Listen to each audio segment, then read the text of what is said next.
Students, this is the first dot point in the marketing or management and marketing section of Unit 3, and it is the benefits to a business of having a global brand.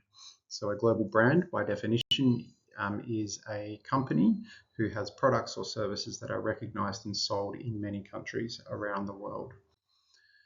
There are a range of benefits. I've never seen in the exam in an exam any more than 3.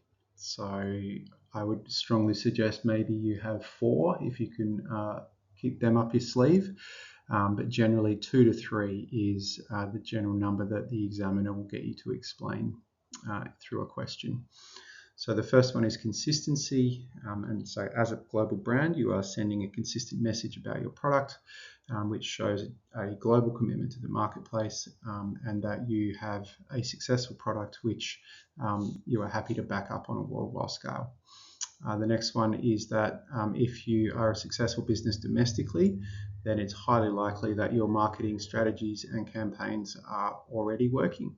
And then you should feel confident that you could translate these to the market overseas, unless there are specific cultural circumstances which mean you have to adapt elements of that marketing strategy, which is really the next dot point on. As a global brand, you can take advantage of economies of scale, which means you can scale your marketing, human resources, etc. Because you don't need to reinvent the wheel. You can simply scale it to the new markets you are moving into. Standardization, again, makes things easier. So as a global brand, it's highly likely that you want to send a similar message, and that potentially makes it cheaper and easier for your marketing team to use in any country that you are expanding into. And the last one is really brand recognition. So by being a global brand, you are increasing the visibility of your brand, which is only going to be of benefit to you as a business owner, generating greater sales. Okay, so I just put this question in from the 2024 exam because it showed something different. So generally in class and generally in the exam previous to last year, there's no case study. In the short answer section, generally you're asked to tell us your theory knowledge about the syllabus points in the course. In this question from 2024, question 3A, it gave a couple of sentences about a business called Ray's Umbrellas.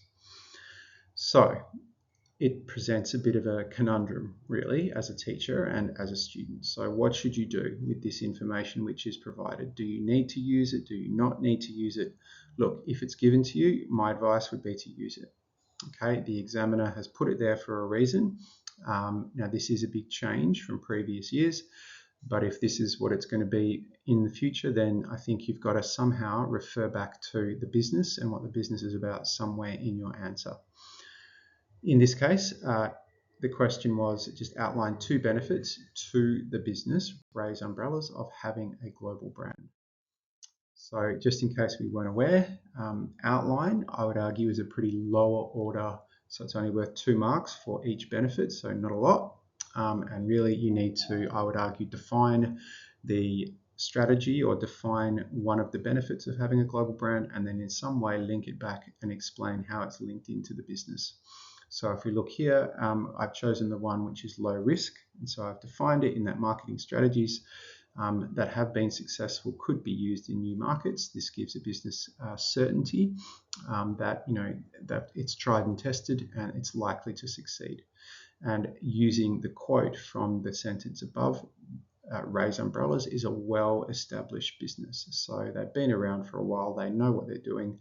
Their marketing is clearly working well. Therefore, they can be fairly confident that those techniques could be used in new markets to generate sales. So there you go. That is a bit of a summary of benefits of having a global brand. I hope it helps.